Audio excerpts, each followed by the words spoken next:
Welcome film lovers to the Niagara Falls History Museum. My name is Joan Nicks. We haven't met for a while. You can see the full program for this series on the museum website, that is the Niagara Falls History Museum website. And I want to note that there is an opening of an exhibition called North is Freedom that opens a couple of days from now on September 26th in the main gallery. And I always try, when possible, over the 9 years that we've been doing this, to program a film series that somehow coordinates with the theme of an exhibition. It doesn't always happen, but here it has, and this is excellent. The flyer for this series is wonderful, as they always have been in the past, and so I want to acknowledge and recognize Christine Girardi for creating the handsome flyer. Thank you, Christine. All right, we start this series with the film Selma from 2014. It's directed by Ava DuVernay, who paved her own way into the film history. Writer, director, producer, distributor, publicist. She says, in her own words, I've been crew. She's worked every part of the industry or production. I like what she says about filmmaking for someone who has taken her path. We have to work without permission, especially if you're a woman. I would add, especially if you're a Black woman. She made some significant documentaries, one on the West Coast hip hop scene, in 2008 called This Is the Life. You can see that online if you wish, and another documentary in 2010 titled The Truth About Women in Hip Hop. I'm going to start with something that she says about the distinction between documentaries and feature narrative films. In documentaries, there's a truth that unfolds unnaturally, and you get to chronicle it. In narratives, you have to create the situation so that the truth will come out. The point here is that all films, documentaries, feature films are constructed. Selma is a biographical drama. It uses history, and using history is a really important part of this film. How does it do that? It characterizes the historical moment of the mid-1960s, that is the civil rights movement. The competing voices of Martin Luther King and President Lyndon Johnson, for example. One an idealist, the other a pragmatist. It also addresses and characterizes the nature of violence. That is, white entitlement over Black bodies. It creates conversations imagined and known, documents FBI surveillance of King, which was done up to his assassination in 1968, and you will see those titles scrolling across the screen. It integrates television, newspaper, and photographic archival material.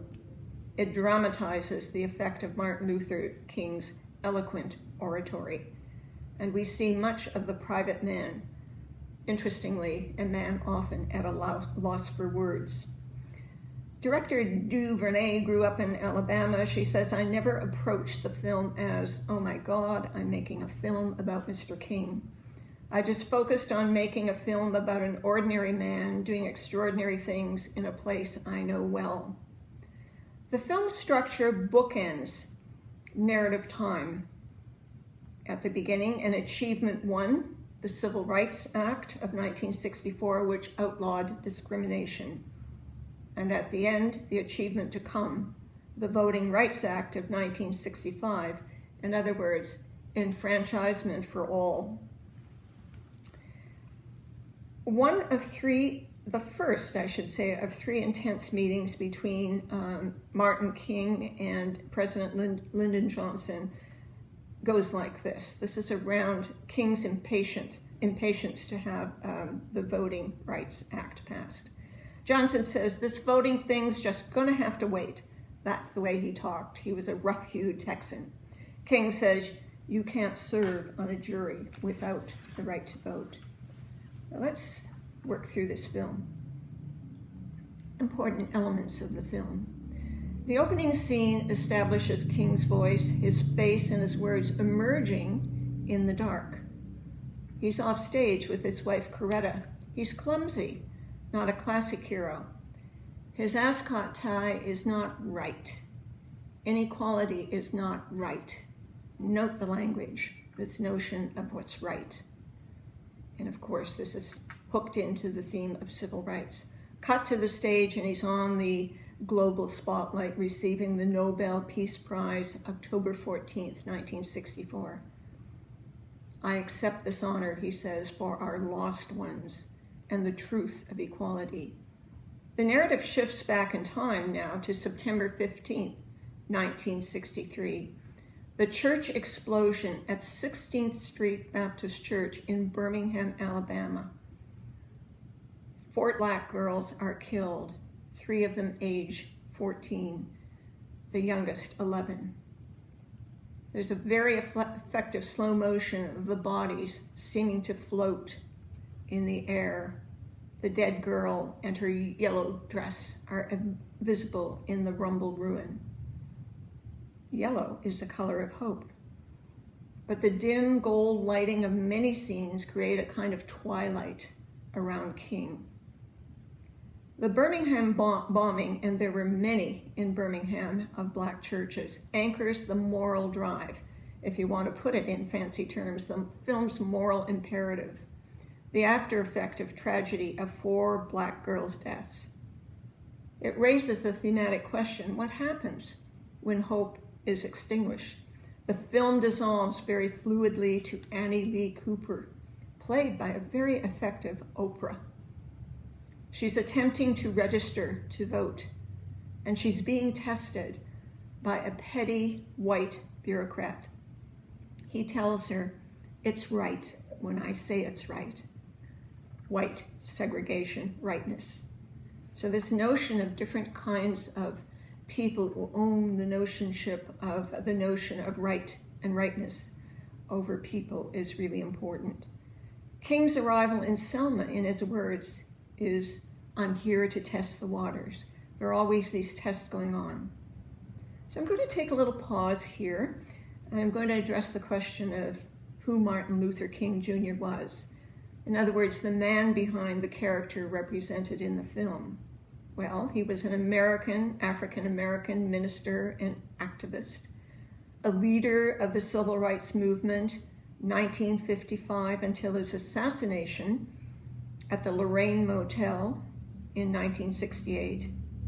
King's philosophy was based on nonviolence, civil disobedience as a strategic kind of protest.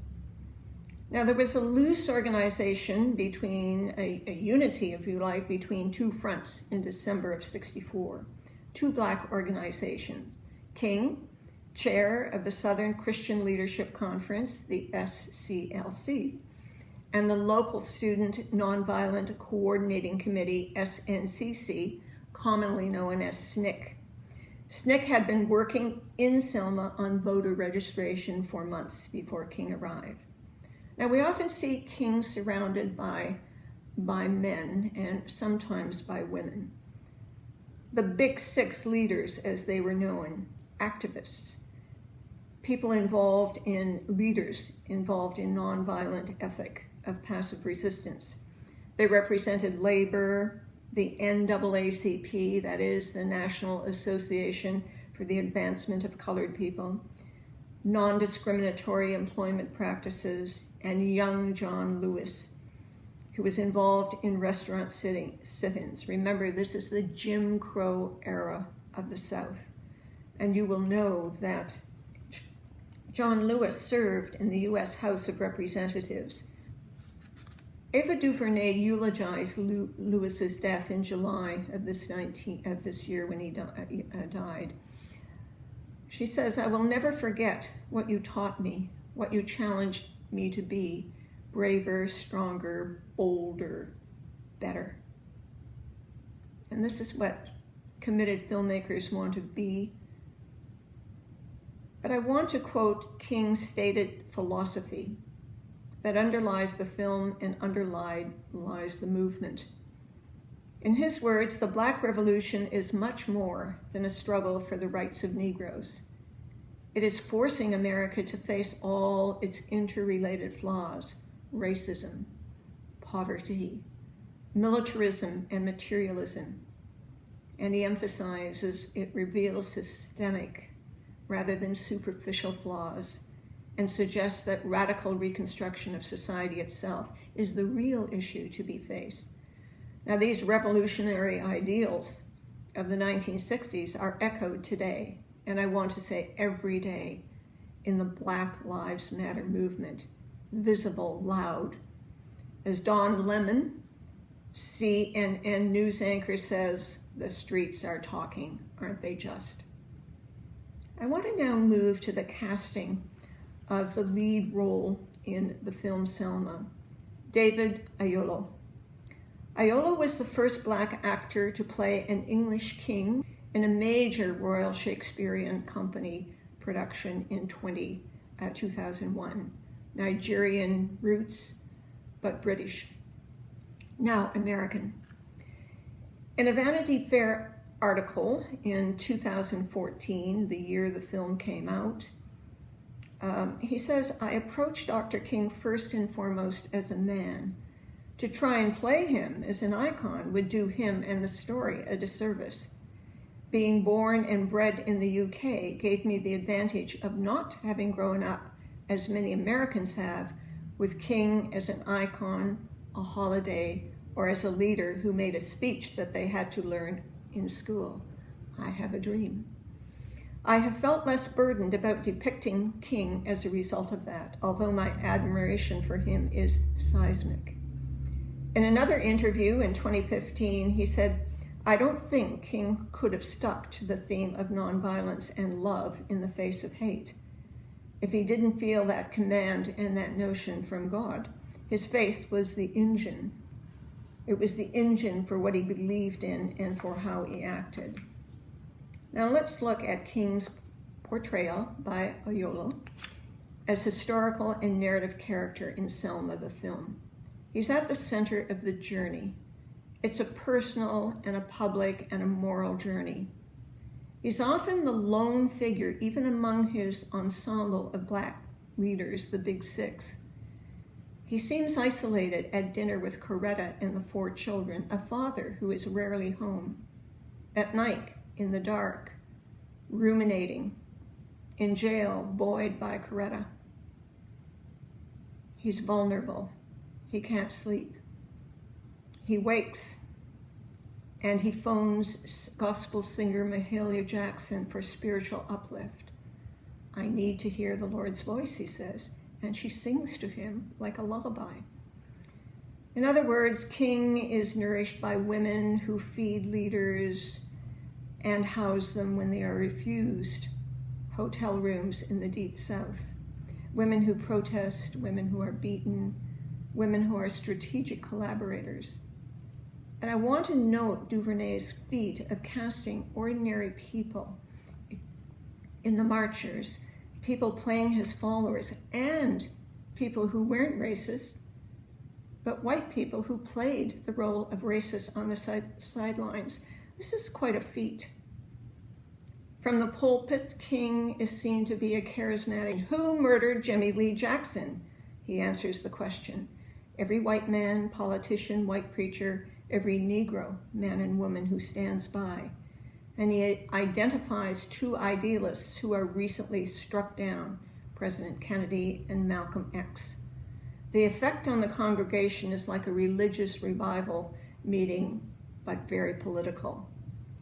The oration echoes King's words to his cohorts, to raise consciousness, to raise white consciousness, to be on television, to create drama. So drama is a means of making sense of the man, of the era, the tensions, the risk. And I like what novelist Emma Donoghue says about fiction as a creative form. You will know her if you read her novel, The Room, and her latest novel, The Pull of the Stars. She says, I hate when people praise fiction set in the past for being quote unquote educational rather than thrilling. This is a thrilling film. The second meeting between King and President Johnson comes exactly halfway through the film. It's a high drama between a protagonist and an antagonist. The gloves are off. Verbal sparring occurs beneath or before the portrait of George Washington. These are many dramas, and actor Tom Wilkinson captures Johnson's tough persona. We could also look at this as friendly fire by two powerful leaders with competing agendas. And at that moment, after that meeting is over, he says to his aide, "Get me J. Edgar Hoover of the FBI." So the question that Johnson's biographers have wrestled with is whether this was a betrayal by Johnson or just poor judgment in a moment of anger. We know how wicked J. Edgar Hoover could be, and his surveillance through the FBI, of course, as head of the FBI, could only see King through the lens of being a treacherous man. Hoover says to Johnson, "We can dismantle the family." What a telling agenda that is. In other words, to neutralize the man, divide the family. And we see the FBI log scrolling across the screen, tape delivered. Where was it delivered? Of course, to the King's home in Atlanta. There's an incredible scene, low lighting effects in the King home, about the breach of trust that has been created between Coretta and Martin.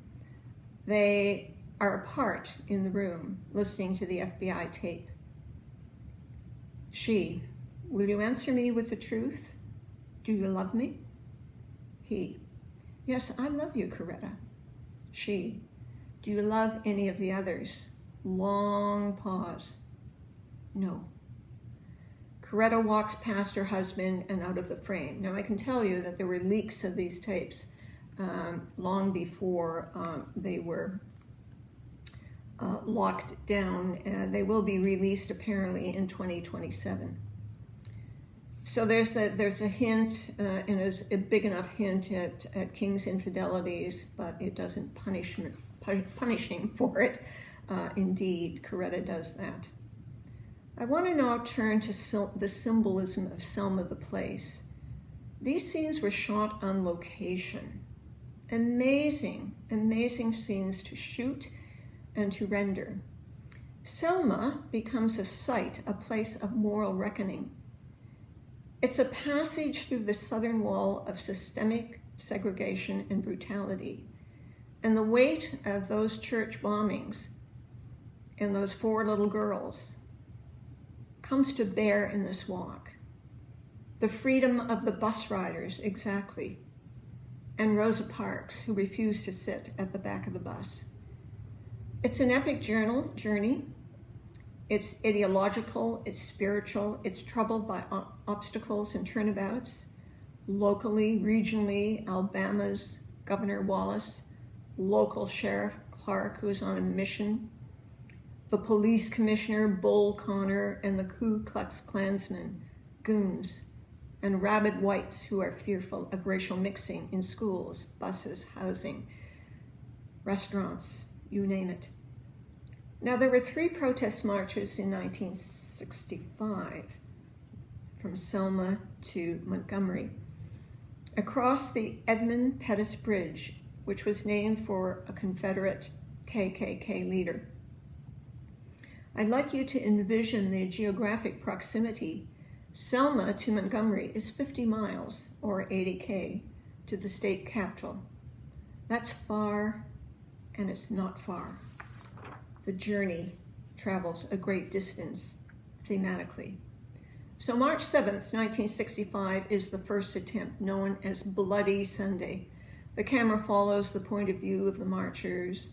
A reporter witnesses from a phone booth. He narrates, he reports in real time.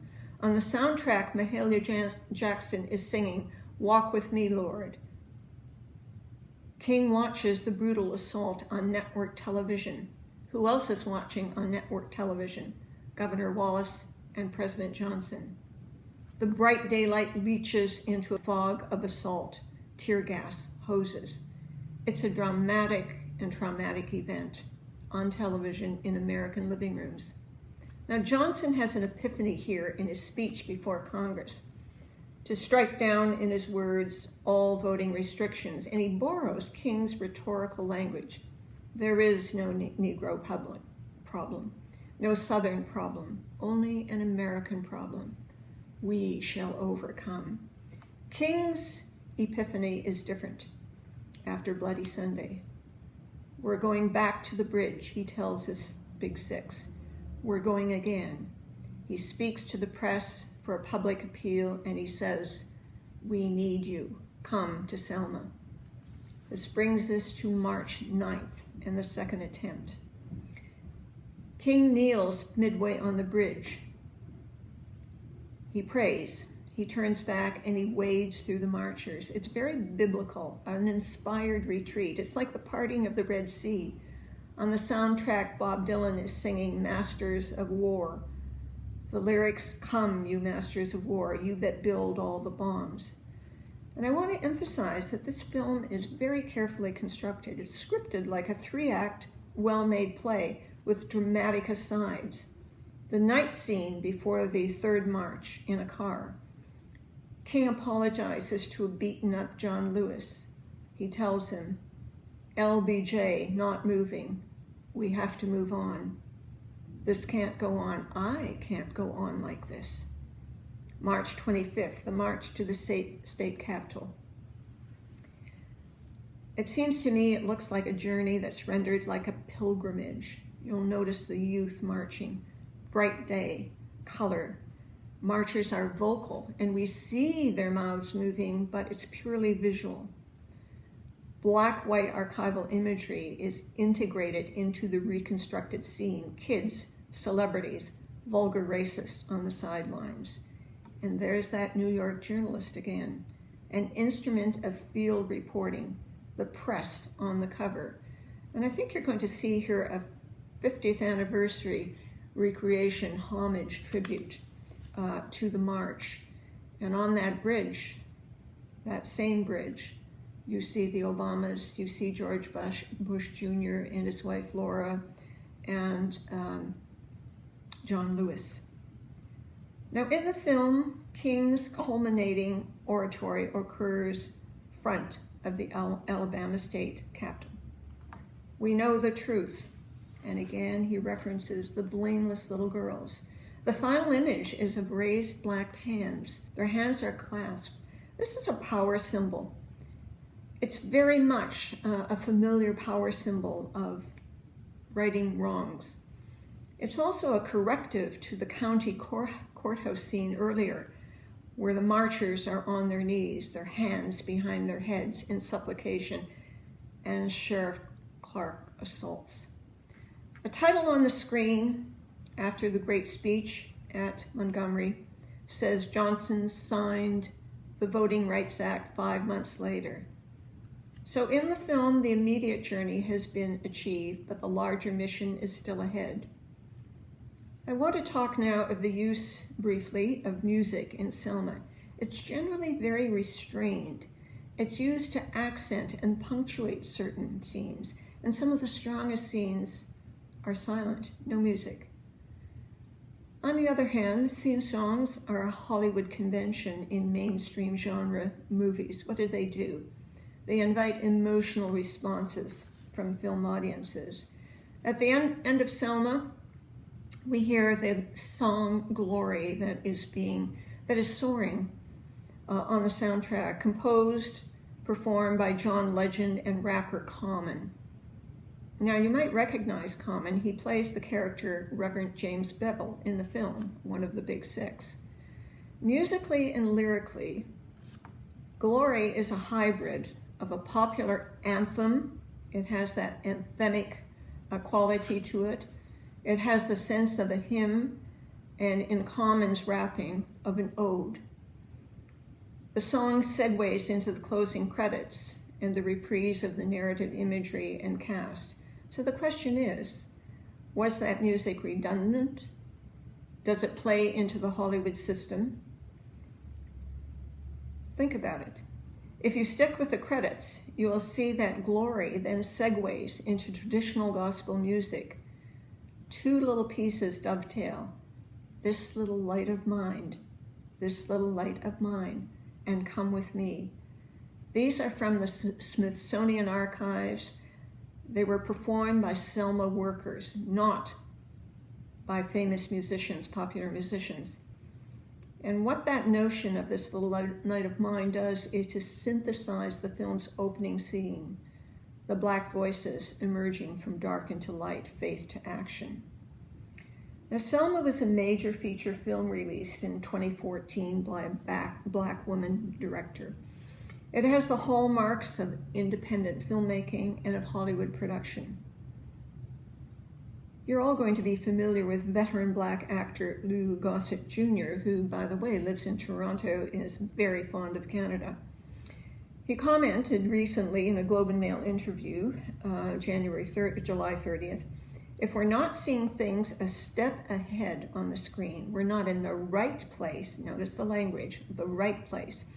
You need to pull the audience in that positive direction. It's necessary. The problem for me as a film critic, a film writer and historian, is that mainstream Hollywood film rarely is a step ahead of the times.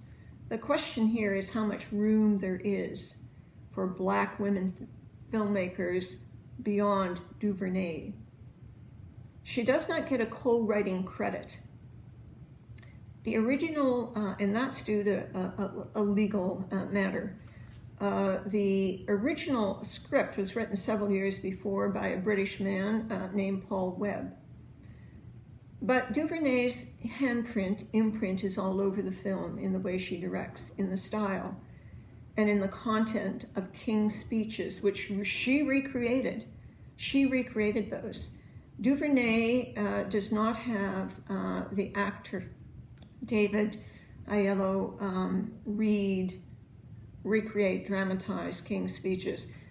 She couldn't do that. He couldn't do that. There was a copyright. The King estate wouldn't permit it.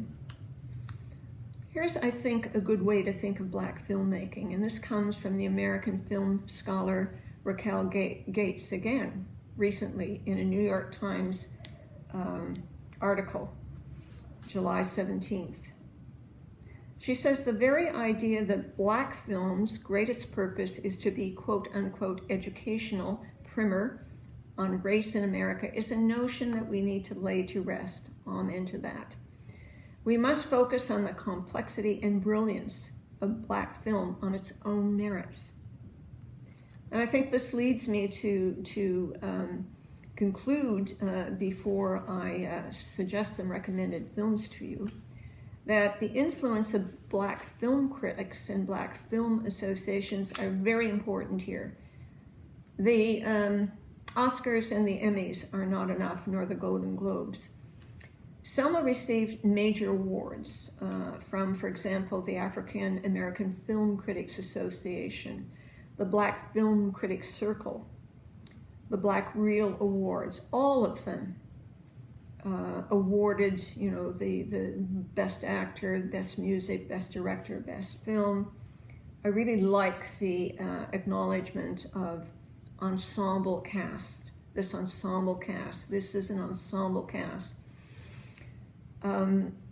Other nominations were for breakthrough performances, Andre Holland, and of course you will recognize, I hope, young Stephen James from Scarborough, Ontario, who's making quite a name for himself in film as young, and here he is, young John Lewis. And the NAACP Image Award went to Aiello for Outstanding Actor in a Motion Picture. The Image Award, notice the way black culture is portrayed on film. Now, there's so much more we could talk about, but I want to recommend some films to you. This is some homework, some really good homework for you to do. I want to recommend the film Four Little Girls. Spike Lee directed this documentary in 1997. He only had one feature film. He's young to his credit at that point. Young Spike Lee travels to Alabama to interview families and friends of those 4 little girls who were killed in the Birmingham church building. He uses archival footage of fearless marching school kids inspired by leaders. The soundtrack is fantastic. Jazz musician Terence Blanchard and Joan Baez. You can see this full documentary on YouTube. Be sure you put in, after the title, in brackets, full documentary. I also want to recommend the film 13th by Ava DuVernay, 2016. In this documentary, she explores the reality of the 13th Amendment in the American Constitution. Right now, it's available free in this year of an American election. It's free on YouTube. I also recommend a film, an earlier film from 2012, a feature film by Ava DuVernay called Middle of Nowhere. A woman changes her life in this film to support her incarcerated husband. Of course, she falls for the bus driver played by David Oyelowo, who drives families on prison visits. DuVernay received the Best Director Award at Sundance for this film, the first Black woman to receive this award. And of course, there's Malcolm X by Spike Lee, 1992, the biodrama on the controversial Black nationalist leader of the Nation of Islam, starring Denzel Washington and Angela Bassett. It's on Crave. And a really fine little film called Race, 2016. It's a biodrama on the Black athlete Jesse Owens performing on the world stage in the 1936 Olympics in Hitler's Germany. Stephen James, that fine young actor from Scarborough, stars as Jesse Owens and Jason Sudeikis as his coach. I watched this film on the movie network. So I could go on, but it's time for me to stop. And a friendly reminder that on Thursday, October 8th at 7 p.m., I will be here again. So tune in to the next talk. I will be discussing 3 NFB documentaries on race and racism in Canada. Really fine films. Thank you, and good night.